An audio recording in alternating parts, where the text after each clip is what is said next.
Olá, sejam muito bem-vindos a mais um vídeo do curso de GeoGebra. Neste vídeo nós vamos explorar sistemas lineares 3x3. Observem que nós estamos aqui com a janela de visualização 3D, a janela CAS e a janela de álgebra abertas.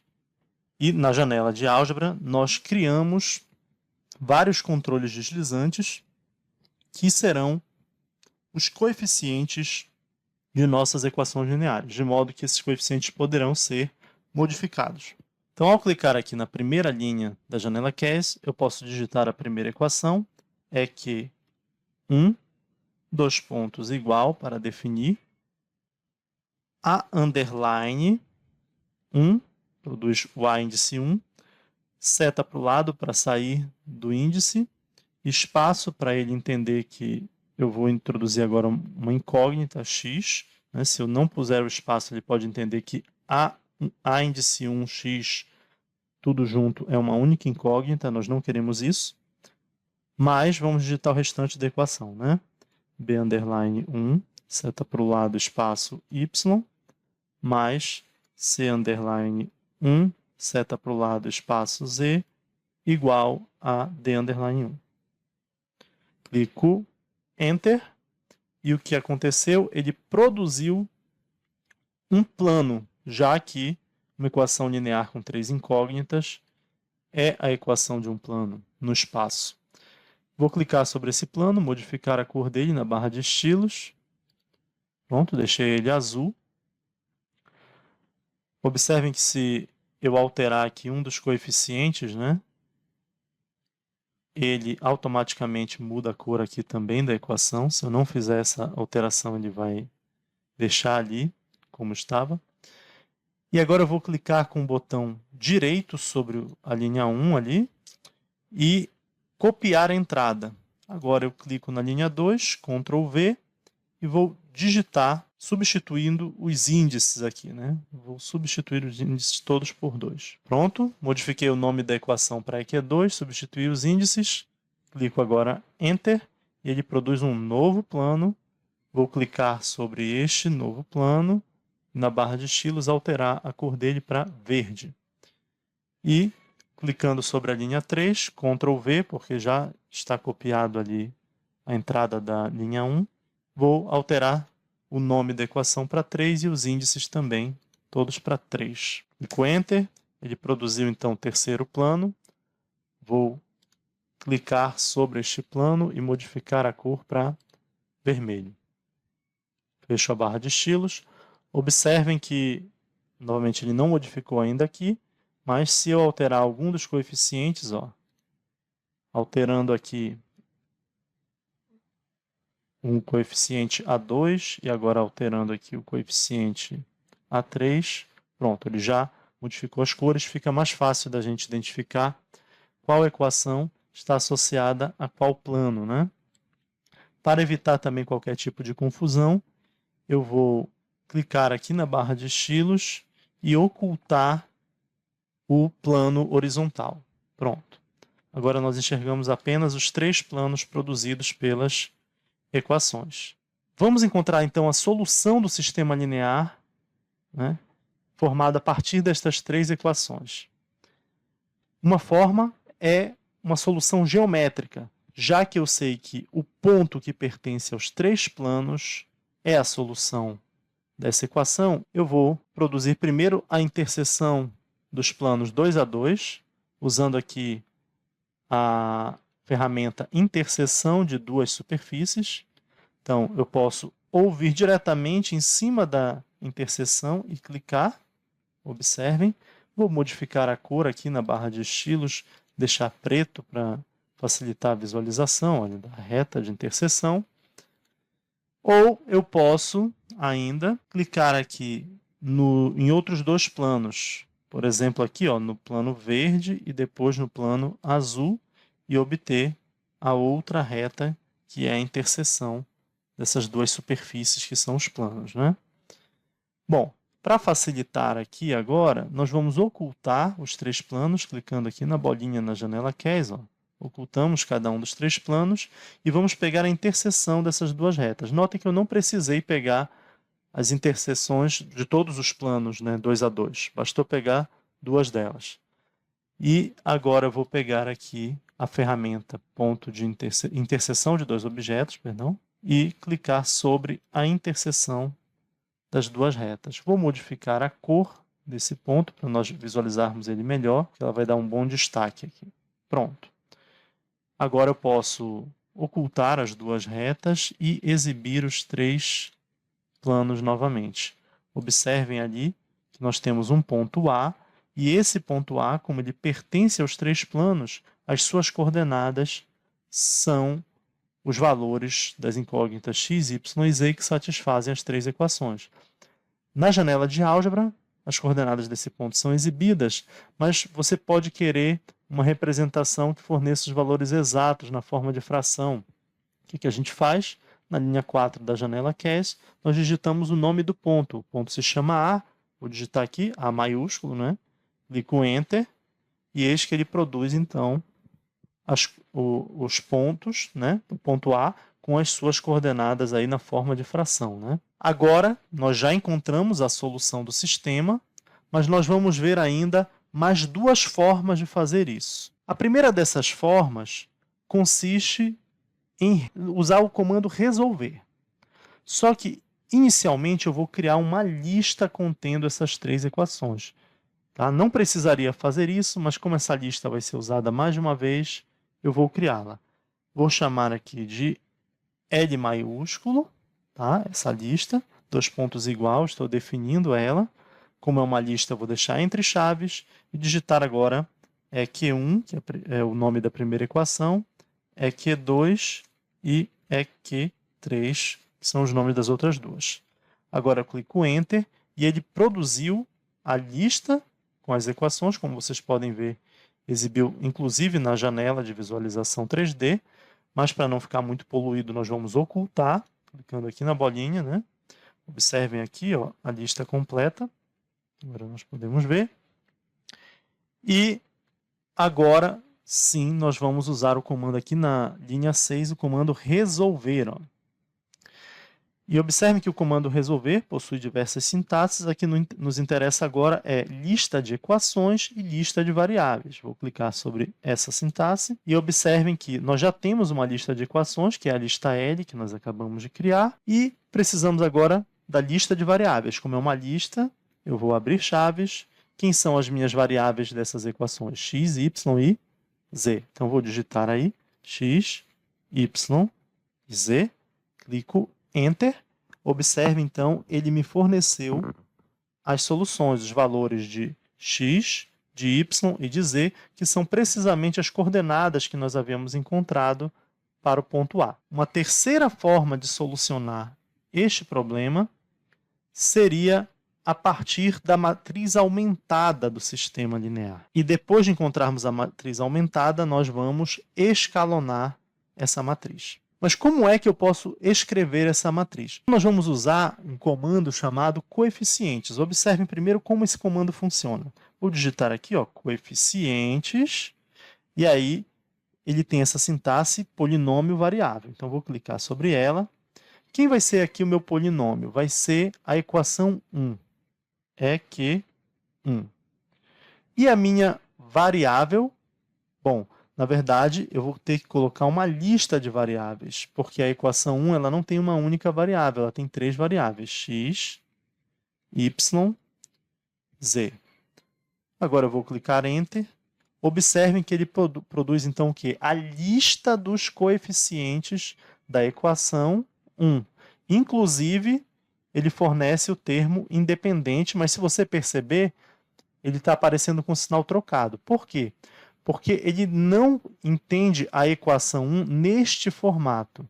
Ele entende a equação 1 neste outro formato aqui, ó, tá? Neste outro formato, no qual na equação 1, o termo independente, que aqui está aparecendo no segundo membro, vai aparecer no primeiro membro, com o sinal trocado, evidentemente. Tá? Então, é esta aqui a equação para a qual ele olha quando o comando coeficiente é aplicado e por isso ele fornece aqui menos 2, mesmo que aqui apareça 2. Muito bem. Mas ao invés de escrever aqui EQ1, eu poderia ter informado qual é o elemento da lista L que nós criamos que eu quero. Então, por exemplo, eu poderia ter colocado aqui L, que é o nome da lista, abre parênteses, e aí eu informo o elemento. Vou pegar, por exemplo, a equação 2. Clico aqui, 2 e Enter. Notem que agora ele forneceu, olha, os coeficientes da equação 2 e não mais os coeficientes da equação 1. Lembrando que o termo independente aqui está aparecendo com sinal invertido, sinal trocado, né? Bom, agora eu vou copiar aqui, tá? Ctrl C, Ctrl X, né? Na verdade, vou recortar esse comando e vou agora usar o comando sequência. Por quê? Porque eu não quero só os coeficientes de uma das equações, eu quero o coeficiente das 3. E o comando sequência, ele vai produzir para mim agora uma lista, cuja expressão que eu vou colocar vai ser justamente, olha, aquela expressão que a gente recortou ainda agora. Só que no lugar de informar só um dos elementos da lista 2, eu vou colocar aqui uma variável k, que vai ser a variável do comando sequência. Não confundir com as variáveis das equações, que são x, y e z. Então, depois da expressão, o comando sequência recebe a variável, eu informo qual é a variável, que vai ser k, e a variação dessa variável. O valor inicial dela é 1 e o valor final é 3. Muito bem. Então, ele vai produzir o quê? Clico Enter, olha. Ele produziu uma matriz. Por que ele produziu uma matriz? Porque o comando sequência produz uma lista e os elementos dessa lista vão ser os coeficientes das equações que também são dados na forma de listas. Então, eu tenho uma lista de listas, o que o GeoGebra vai entender aí como sendo uma matriz. Agora, eu quero escalonar essa matriz. Vou usar aqui o comando, ó, matriz, e aí aparece já a primeira opção, matriz escalonada. Clico aqui em matriz escalonada. Observem que eu ainda não tenho um nome para essa matriz. Não tem problema. Eu vou digitar aqui cifrão e o número da linha. A linha de referência aí é a linha 7, que é a linha onde aparece essa matriz. Agora, ao clicar Enter, o que ele produziu a matriz da linha 7 escalonada. E como é que isso me fornece, então, a solução? Observe que na matriz escalonada, né, a primeira linha ela vai fornecer o quê? Os coeficientes de x, y e z. Tá? Só que o coeficiente do x é 1 e os coeficientes de y e z são 0. Então, é como se eu tivesse que x menos 75 sobre 29 é igual a 0, porque se lembre que o comando coeficientes produziu, né, os coeficientes com base naquela equação onde o segundo membro é 0. Né? E, portanto, o termo independente aqui ele está aparecendo no primeiro membro. E, portanto, se eu quiser entender ele no segundo membro, como x igual ao termo independente, eu preciso trocar o sinal dele. E aí eu entenderei que x é igual a 75 sobre 29. Aqui, x e z somem, fica y, que vai ser menos 33 sobre 29, e o z vai ser menos 68 sobre 29. Quer dizer, eu preciso inverter os sinais dos elementos nessa última coluna, e aí eu terei, então, as soluções que são justamente as soluções que nós encontramos anteriormente. Então, aqui nós já solucionamos este sistema. Mas por que nós criamos, então, utilizando aqui esses controles deslizantes? Porque isso nos permite analisar casos diferentes. Quer dizer, eu posso modificar aqui os valores desses controles deslizantes, produzindo diferentes sistemas lineares. Tá? Só que o que aconteceu aqui, se você prestar atenção, eu fiz o A2 igual a 0, ou seja, essa segunda equação ficou incompleta. E aí eu continuei tendo a solução da primeira forma, coordenadas do ponto A, da segunda forma, usando o comando resolver, mas ele não produziu mais aqui a matriz escalonada. Por que isso aconteceu? Porque note que na equação 2, o coeficiente 0 não é lido pelo comando coeficientes. Então, ele exibe apenas 3 coeficientes né, que são os 3 coeficientes que aparecem aqui na saída dessa linha, né? E por isso eu fiquei aqui, olha, com uma lista com 4 elementos, uma lista com 3 elementos e uma lista com 4 elementos. Como as listas não têm a mesma quantidade de elementos, ele não entende agora que essa lista de listas forma uma matriz. E por isso ele não produziu a matriz aumentada do sistema e, consequentemente, não produziu a matriz escalonada. Ou seja, se você tiver um sistema incompleto, essa terceira forma que nós utilizamos, ela não funciona. Mas por que ela é interessante mesmo assim? Porque se o sistema não for incompleto, você pode abordar com seus alunos situações como de sistemas que são possíveis indeterminados, sistemas impossíveis, explicando como é que a matriz escalonada me mostra se um sistema é possível determinado, indeterminado ou impossível. Por exemplo, aqui, ó, vou primeiro modificar o valor da equação 1, vou deixar todos aqui os coeficientes iguais a 1, e vou modificar o valor da equação 2, deixando todos os coeficientes iguais a 2. Assim, a equação 2 vai ser a equação 1 multiplicada por 2. Pronto, fizemos aqui a modificação. Agora, essas duas equações não são mais independentes uma da outra. Logo, esse sistema aqui ele não é mais um sistema possível determinado, e sim um sistema possível indeterminado. Observe aqui que ponto A, né, já não ficou mais definido. Tá? Por quê? Porque a interseção dos dois planos agora é uma reta. Vamos ver se é uma dessas duas aqui. Esta bem aqui, ó. Esta é a solução do nosso sistema agora. Por quê? Porque ao fazer isso, os dois planos, o EQ1 e o EQ2, eles coincidiram em um único plano. E nós percebemos isso pela presença da linha nula. E, portanto, nós ficamos aí com apenas duas equações que são independentes, mas ainda com 3 incógnitas.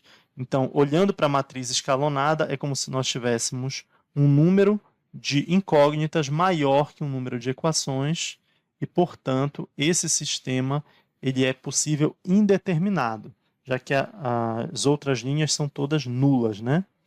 Mas, e se nós modificássemos aqui o valor do D3, perdão, do D2 para 3? Nós vamos fazer isso, né? Vamos modificar, ó. Vamos modificar para 5. Pronto. Por que modificar para 5? Porque aí nós conseguimos ver melhor aqui, ó, os dois planos um pouco mais afastados. Nós ficamos com 2 planos paralelos, ou seja, não há interseção dos 3 planos ao mesmo tempo. Logo, esse sistema aqui, ele não tem solução possível. Não há um ponto que pertença aos 3 planos. E observando aqui novamente, o ponto A fica indefinido. Nós não temos solução novamente. E agora, você tem uma linha que é toda nula, exceto pelo último elemento aqui na matriz escalonada. Isso caracteriza um sistema linear que é impossível. Tá? Por quê? Porque se os coeficientes de x, y e z são 0, multiplicando por 0 vai dar 0, somando vai dar 0, e eu vou ter 0 igual a 1, o que é falso, evidentemente. Na segunda parte desse vídeo, nós vamos fazer o processo inverso.